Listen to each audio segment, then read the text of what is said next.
in the big story breaking on the channel is that Nirav Modi is believed to be in the United Kingdom. This is an exclusive story. He has fled Hong Kong on a Singapore passport. My first question to you, Mr. Nikam, is that why is it that United Kingdom suddenly seems to be the top favorite of these fugitives? See, the simple reason, because all the criminal fugitives wants to go to United Kingdom because the procedure for extradition is very complicated in United Kingdom. I have the experience in Gulshan Kumar murder case. In fact, I had been to London to extradite Nadeem, and we have requisitioned the services of the Crown Prosecution Services. Initially, when the Bow State Magistrate has decided that matter in our favor, as he should be extradited since there is a prima facie evidence. But Nadeem has preferred an appeal and he succeeded in the London High Court. Now, the main obstacle in extradition proceeding in the United Kingdom is to establish prima facie case based on their law. They kindly appreciate the Indian investigating agency collects the evidence as per the Indian evidence law. And the British courts, they have tested our evidence on the basis of their law in order to find out as to whether there is a prima facie case or not. Now, for example, dying declaration is admissible according to the Indian law, but according to the English law, it is not admissible. And therefore, the practical difficulty, this is one aspect. Secondly, in England, the humanitarian approach is also very required to be seen. They naturally see the jail prison conditions, and they also see how the accused is going to be tried. All these humanitarian angles are required. So, criminal fugitives, they think that the England is a heaven for them. But normally now I would say, especially Malya's case and especially this case, Indian authorities have sufficient evidence to tackle their extradition proceedings. Now the only thing is that, so far as this person is concerned, now this person is an Indian citizen, his passport has been cancelled. Nirav Modi's passport has already been cancelled by the Indian government. Now he has taken the Hong Kong, and now if it is to be believed, if he is in the London, then naturally will be required to establish two things. That firstly, he is a criminal fugitive as declared by Indian court, and secondly, now they will require to show the English court as to how the prima facie evidence is there against him, so that he can be easily extradited. Mr. Nikam, before I get to that, and I think we're perhaps not at any immediate step where, India is going to be approaching court, like all our efforts with Vijay Mallya or others like Nirav Modi still have to bear fruition.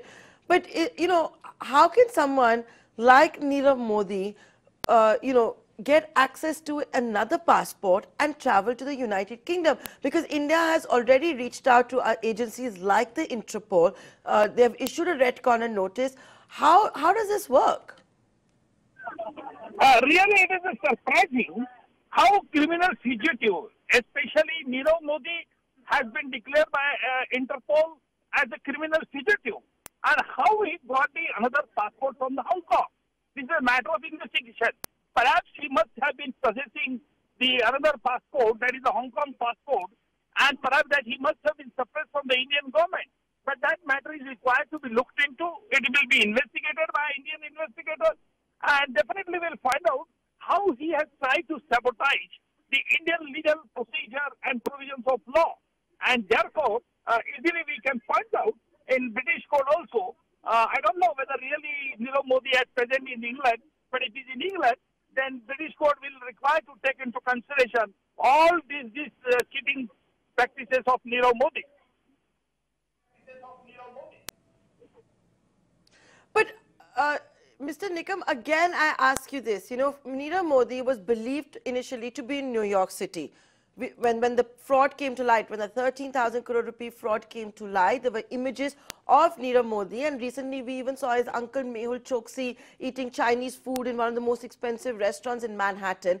Then we got to know that Nirav Modi is in Hong Kong. Now he's believed to be in London. While we play the blame game, doesn't India also have to ask itself that does it have the proper laws? Has it signed all the correct treaties? Does it need to negotiate the treaties? Are our investigative agencies up to doing their job? See, it is always I raise this query that even if we have an extradition treaty with foreign countries, we must have simplified the procedure of extradition. And the procedure of extradition that our Indian laws are required to be looked into by the foreign courts. But unfortunately, this is not happening. This is one of the biggest obstacles in the extradition procedure.